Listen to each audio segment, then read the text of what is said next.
स्वागत है आपका द सिस्टमेटिक ट्रेडिंग चैनल पर। और आज हम निफ्टी का वीकली व्यू देखेंगे।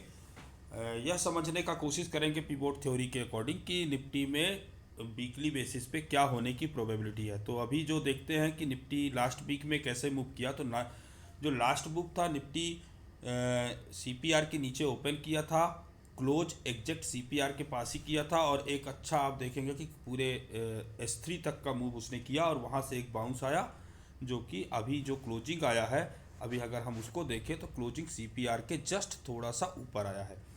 तो यहाँ पे अभी इनिशियल बायस बुलिश है अगर इस क्लोजिंग के आधार पे हम देखते हैं तो अभी मेजर सपोर्ट और रेजिस्टेंस क्या होगा ये भी हम देखने का कोशिश करते हैं। तो जो मेजर रेजिस्टेंस है 24,000 जो कि आपको दिख रहा है R1, चूँकि हमारी जो वीकली क्लोजिंग हुआ है वो S1 के नीचे हुआ है, तो ये एक अच्छा साइन नहीं है।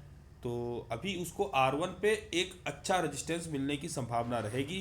तो जैसा कि आप देख रहे हैं 24,000 के आसपास हमारा एक अच्छा रेजिस्टेंस है, R1 है वीकली का, यहाँ पे एक रेजिस्टेंस मिलने की पॉसिबिलिटी है।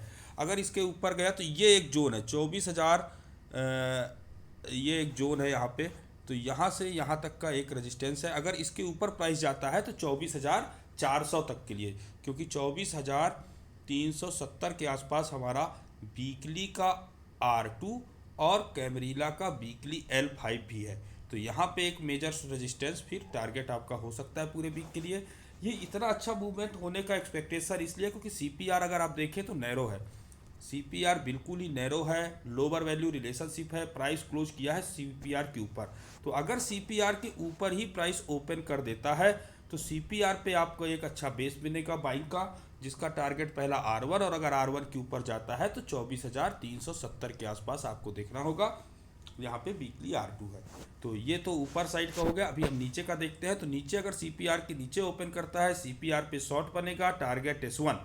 तो S1 के अगर नीचे जाता है तो फिर आपके लिए दो मेजर सपोर्ट का काम कर सकता है यहाँ पे, जिसको हम देखते हैं यहाँ पे। तो जो जो दो मेजर सपोर्ट है 23,140 जो कि ईयरली S1 है, और फिर 22,850 के आसपास वीकली का S2 है। तो ये मेजर सपोर्ट्स नीचे की तरफ निकल के आ रहे हैं।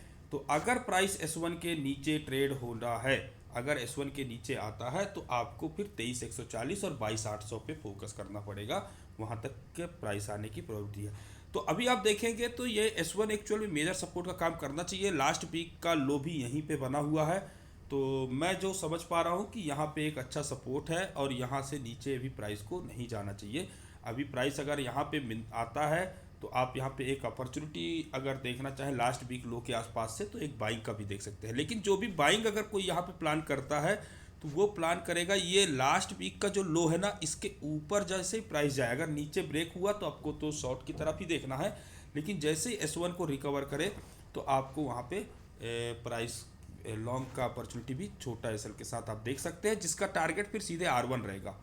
तो काफ़ी अच्छा मूव मिलने वाला है आपको निफ्टी में, एक अच्छा ब्रेकआउट होने की भी पॉसिबिलिटी है। तो देखते हैं क्या होता है। पर सीपीआर के थ्रू जिस तरह से आपको समझाया जाता है, बताया जाता है कि मार्केट में क्या होने की प्रोबेबिलिटी है, तो सिंपल आपको सपोर्ट और रेजिस्टेंस पे फोकस करने हैं और वहाँ पे जब प्राइस आता है तो उसके अकॉर्डिंग आपको एक्ट करना है। तो बहुत बहुत धन्यवाद साथियों। मुझे पूरा उम्मीद है कि आपको इस मार्केट व्यू सेशन से ज़रूर लाभ मिल रहा होगा बाज़ार को समझने के लिए। अगर ये वीडियो आपको अच्छा लगा है तो आप इसको लाइक कीजिए और अपने साथी ट्रेडर्स के साथ ज़रूर शेयर कीजिए। बहुत बहुत धन्यवाद साथियों।